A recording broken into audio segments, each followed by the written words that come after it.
So in the NFDI4Chem, we aim to digitize research workflows in chemistry, and an important part of this endeavor is the verification of data, formal semantic description of data to achieve data integration, unification, and linking or linkage across various heterogeneous sources.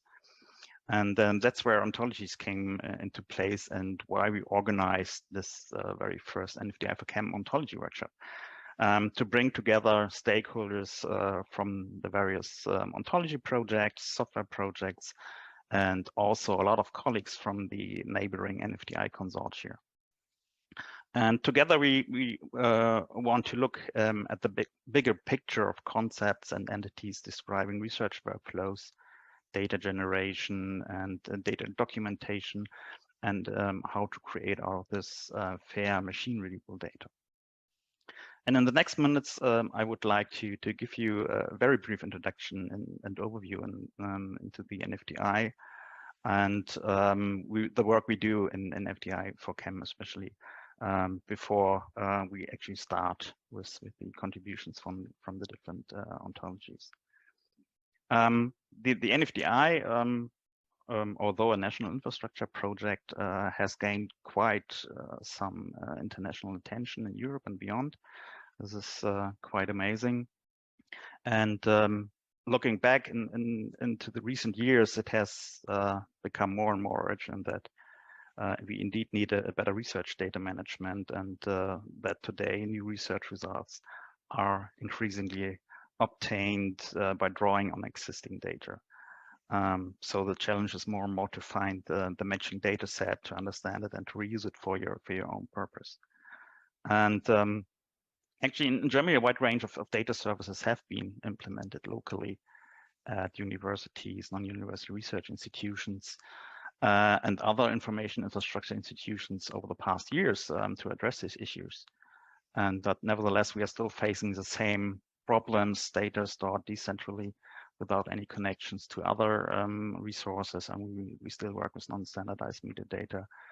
And we are missing a lot of processes to assess the data quality.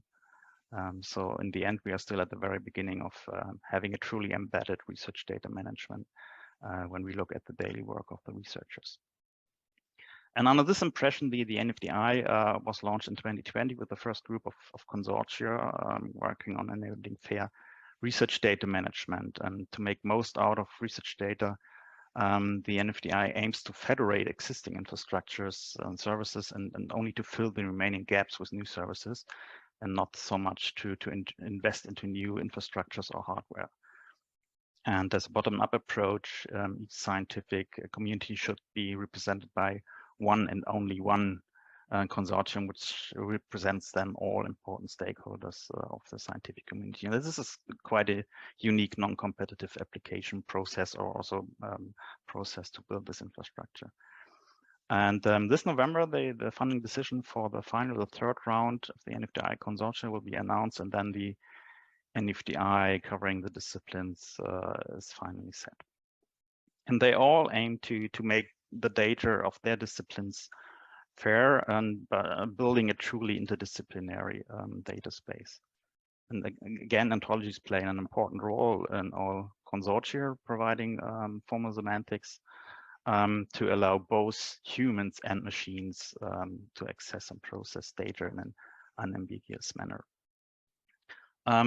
NFDI4Chem represents, of course, the chemistry community related to chemistry and chemistry data. And the NFDI also includes, for example, NFDI for CAT for catalysis, NFDI for MATVEC and FAIRMAT for material sciences, and NFDI for health for the life sciences, only to name a few of the others.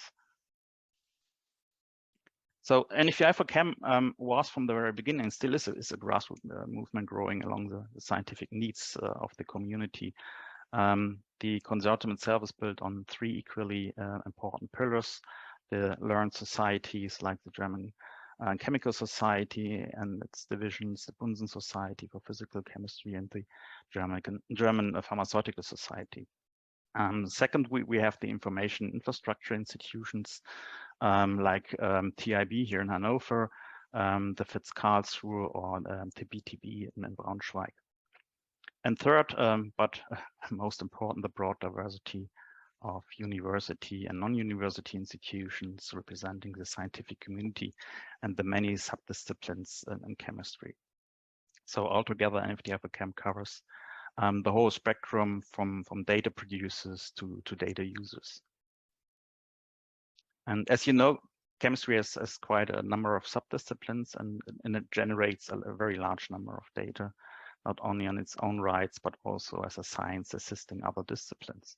And we, as a consortium, in order to maximize our impact, have decided to focus on molecule information, for example, information about molecules and their properties and analytical data, both experimentally, but also in terms of computational simulations.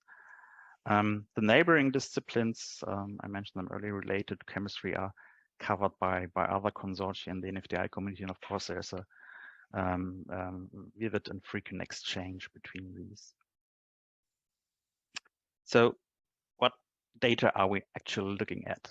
As I mentioned, the scope of NFDI4Chem are molecules, their characterization and reaction data.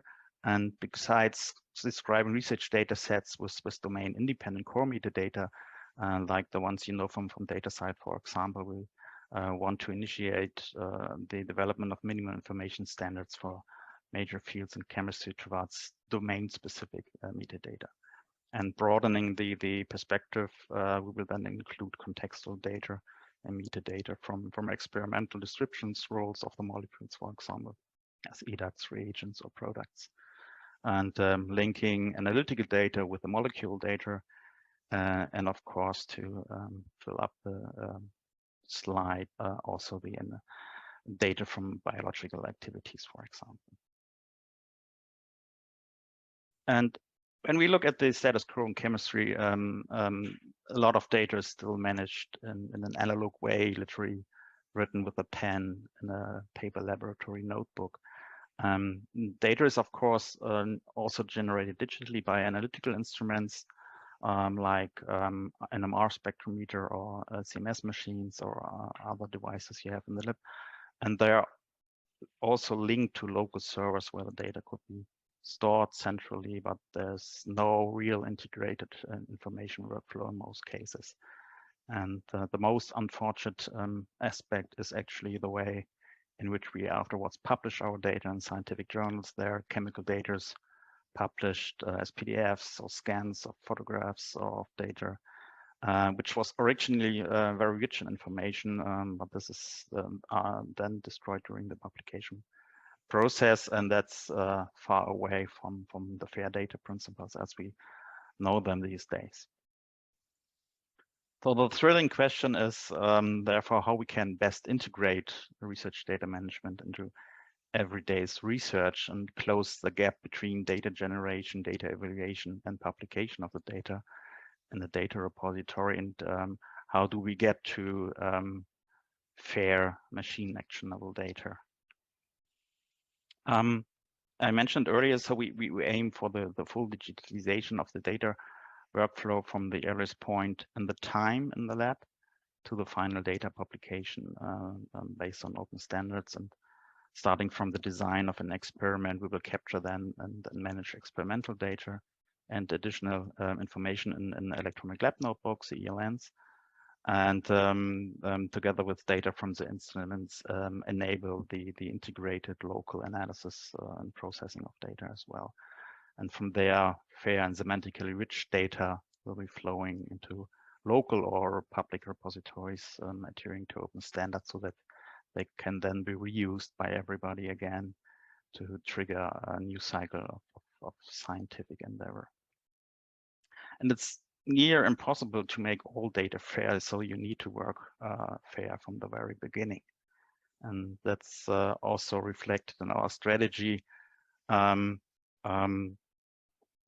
best described by the term smart light, capturing data early in the aforementioned electronic notebooks from the devices, transforming and integrating it into semantically rich data and flowing from there into the data repositories. This will also include substantial development of existing and new software that needs to be developed. And here we again have the open standards we need to consider, as well as legal advice and policies concerning licensing and the terminology development, of course. And of course, all of this will be made available to the public through a portal and complemented by a knowledge base and help desk and support teams.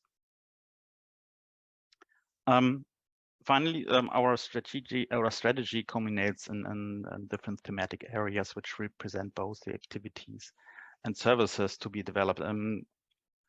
All essential building blocks are then linked to the Smart Lab, providing the important components, services, and interfaces. I will not go into detail about all of them, but only point out the areas which are most involved in the development and application of ontologies towards fair research data management. As you can see here, of course, Ontologies4Chem, that we deal with the semantification of data in all its facets. The NFDI4Chem terminology service provides chemistry ontologies via APIs for machine-machine interaction, thus connecting the terminology service with the other NFDI services like the electron lab notebooks and the data repositories. But it can also be used as a web portal by human users to search and browse ontologies. And in Standards4Chem, we work on recommendations, so there's a close interaction for data and metadata standards with international bodies like the IUPAC or the Chemistry Research Data Interest Group of RDA towards minimum information of chemical investigations, the so-called MICHI, to fully describe and undertake research data in our scope. And in this row also repos for Chem, where we develop a common level of operation for a federation of chemistry repositories in NFDI4Chem and applying there again the ontologies. So that's for an introduction to NFDI4Chem, our background, and also the bigger picture across all disciplines with the NFDI4Chem.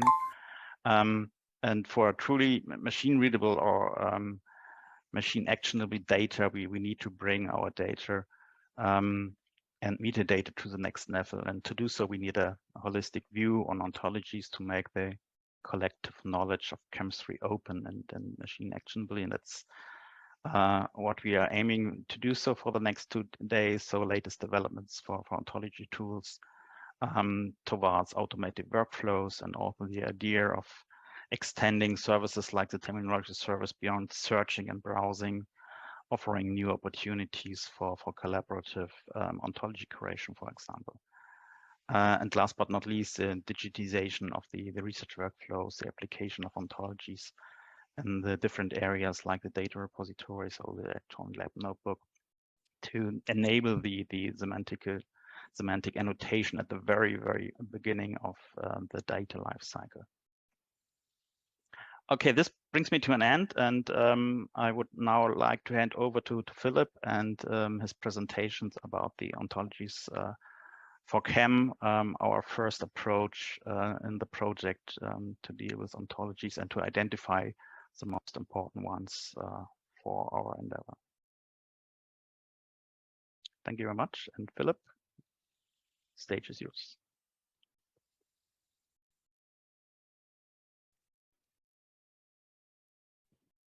Okay, I hope you can see my screen and can listen to me and hear me. So I'm gonna dip right in. Thank you, Oliver.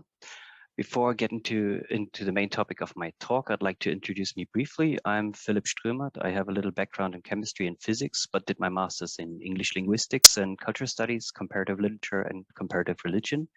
I worked 5 years for the German Cancer Society, helping to build a knowledge base for evidence-based facts about most cancer types, their risk factors, prevention, diagnosis, and various treatment options. And with this background, I came to TIB in 2018, where I now developed the metadata schema and ontology for a platform that hosts semantically annotated data about academic events and event series, and where I'm part of the NFDI4Chem team that focuses on the use, curation, and development of ontologies. Now, coming to the why we are here today, as Oliver just mentioned, the core aim of NFDI4Chem is to make research data in chemistry fair, whereby having it semantically annotated as early on as possible. I hope to be able to give you an idea similar to what Oliver just showed, that we can see on this graphic, where you can see that we have already existing ontology terms with which we could annotate an experimental section of a paper in a way that it would allow us to make explicit machine readable statements about the described reactions, its reaction, its reactants, product, temperature, condition, and also associate the spectra that were produced by this investigation. But in order to be able to do such annotations, we, of course, first of all, have to know what ontologies to use. So one of my first tasks in NFDI4Chem was to find out more about the currently available chemical ontologies by mainly looking in the well-known registries that are the Ontology Lookup Service, OLS, the Open Biological and Biomedical Ontology Foundry, OBO, and the bioportal, as well as drawing on the expert knowledge present in our team and following the literature references. So this is what I would like to very briefly summarize before we get more information about the ontologies themselves. The guiding criteria for this overview was first and foremost, of course, the scope of NFDI4Chem. So organic, inorganic, physical, analytical, macromolecular, and pharmaceutical chemistry, as well as biochemistry. So the ontologies we were looking for had to cover the scope somehow. And also we were including, let's say, shallow ontologies in form of chemistry domain-specific controlled vocabularies or taxonomies. Another important criteria was the fact that the found ontologies had to be developed according to best practices by or in close collaboration with domain experts to ensure a certain degree of quality and semantic soundness, but also to enable it to work with them together in a further collaboration within the NFDI4Chem project, of course. And since we want to have fair chemical data, the ontologies we annotated with should also be fair. So that's another criteria. And that means that they had to be relatively easy to find and download, which was mostly assured by looking at the sources I've just mentioned. And this also means that they must be understandable with regard to their scope and competency questions, their design patterns and axiomatization, as well as their strategies of importing external ontologies. So that calls for a certain degree of sufficient documentation that should have been present. And of course, they also need to have a license, which allows reuse, preferably an open one like CC BY. And another important criteria in our research was the degree to which the found ontologies can be used in a modular way without losing their expressiveness or causing logical inconsistencies. So being aligned or bridged to a common ground like the upper ontology BFO was favored over the need to have separate mapping rules. And lastly, we were interested in finding ontologies that are known to be used in existing projects and are actively maintained. Now, coming to what we actually found, as I'm sure many of you know quite well, the basic formal ontology BFO is the common ground for the many ontologies that are produced by the OBO Foundry, and of which quite a few cover a lot of our domain, as you will see. The BFO provides the most abstract classes, such as material entity or process, by making a distinction between things that remain consistent, aka continuance, and those that are of temporal nature, aka occurrence. What some of you might not be aware of is the fact that the current OBO BFO Perl resolves to the BFO 2.0 classes only version from 2019. It does not contain relations, and that is used by all the OBO ontologies, whereas there's a more recent version, the BFO 2020, which became one of the first upper ontology ISO standards rather recently, that does contain abstract relations, but those do not resolve yet. So one should bear this in mind when thinking about reusing BFO 2020. For the OBO-based ontologies, abstract and general relations are to be defined and in and reused from the relation ontology. So with the BFO and relation ontology, you've got pretty much a lot covered, but there's also another upper ontology that is of interest, and that is the semantic science integrated ontology SIO, or CO, I guess. And we've also found another upper ontology called OntoCape, but unfortunately, this one does not really seem to be used much yet outside of the context in which it was developed. So it makes that rather hard to integrate with other existing ontologies in a kind of modular way. And with regard to the general scientific ontology concepts applicable to many different domains, such as data items and formats, protocols, or investigation processes, or used equipment, we can also reuse a lot of the work done in the information artifact ontology, IAO, the ontology of biomedical investigations, OBI, the phenotype and trait ontology, PATO, the units of measurement ontology, UO, or alternatively, the ontology of quantities, units, dimensions, and types, QUDT, as well, of course, as the ontology of bioscientific data analysis and data management, EDAM.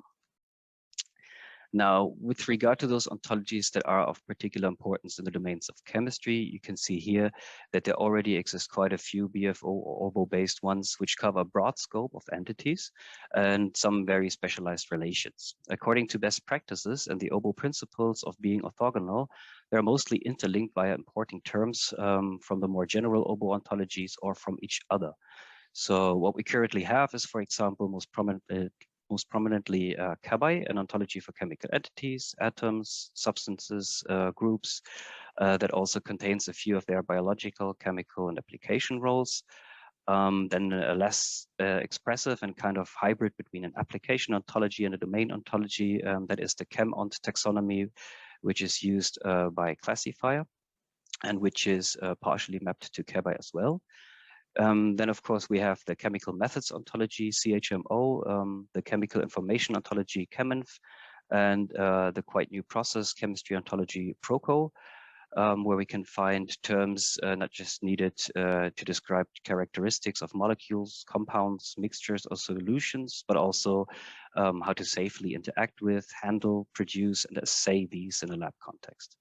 And then there's the molecular process ontology, MOP, defining fundamental concepts, fundamental chemical processes like oxidation or the breaking of a covalent bond, for instance. And then we have also the named reaction ontology, where we have a pretty large collection of terms defining synthetic reactions and reaction steps. But of course, these ontologies do not cover everything we need yet, and some have issues here and there that should be addressed. However, being able to reuse them and collaborate on their improvement, which we partially already have started, is an overall great starting point for the NFDI4Chem project.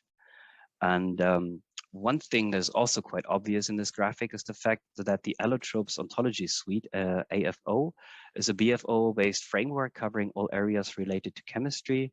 But on closer inspection of AFO, we can see that it reuses the BFO 2020 version, including its temporalized relation alongside with row relations, which, as far as I understood, is still considered problematic.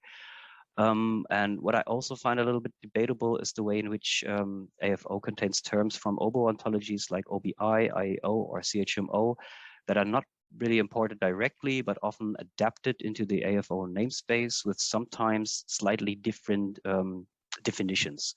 So this probably makes a lot of sense when the ontology modules of this suite are used within the allotropes overall framework. However, I'd be really interested in seeing the suite being combined with the original OBO ontologies they've reused and reasoned over that, and see what happens if there is some inconsistency, for instance. But I also think that there's a good chance to learn from each other in terms of the design decisions. For example, AFO introduces a general role branch directly under the BFO's continuum branch with a contextual role that is really interesting to me, but unfortunately the documentation is not really open, and I couldn't find a lot of it about it. So I wonder how the academic ontology community ought to address such differences between academia and industry. Speaking of semantic differences, I would also like to mention that a stronger collaboration on semantic harmonization would do us good. And with this, I refer to the fact that sometimes within the identified OBO ontologies, terms referring to the same concept are defined just slightly different in multiple places, or that sometimes terms with a very similar scope are spread out over different ontologies. Having the latter, such as generally used lab devices, like microscope, for instance, in a more central place might be a better thing for a wider usage, and definitely for making it easier to keep track of where what is located in. And having better tools with which to identify the former That is that concepts are actually seemingly the same. Having tools to identify these automatically would allow us to converge to one meaning and to have it only in one place. But semantic harmonization, as I like to call it, also for me entails having more open mappings or bridges between widely used non-BFO or non-OBO based ontologies like EDAM. And this would be great to have more documentation and tutorials or how-tos on how to work with kind of modules from both worlds together. But luckily, I think, and we will see this today, hear this also, there are lots of technical solutions to common problems in ontology development. And it became visible in the course of our research that some of those identified chemical ontologies could benefit from a broader use of such open tools like Robot or the Ontology Development Kit. And especially when it comes to building and updating the import modules or the other components that are involved, and having automated workflows that ensure certain quality control with regard to logical soundness, for instance, but also adhering to certain provenance metadata standards that is necessary. Yeah, and learning such tools is not as hard as some of you might think. I've went through this, and it's a lot of fun. And luckily, there's an open, diverse community that is always willing to help. So I'm sure that learning more about such tools will help us in the long run and make it easier to contribute and maintain the ontologies that we need. And with this, I would like now to leave the floor to our next speakers, of whom some are actually involved in the development. So first of all, I would like to give it up to Stuart Chalk, who will tell us something about the recent development of IUPAC's Goldbook, and because that takes up an important role when it comes to defining the chemical concepts that we need in a canonical way.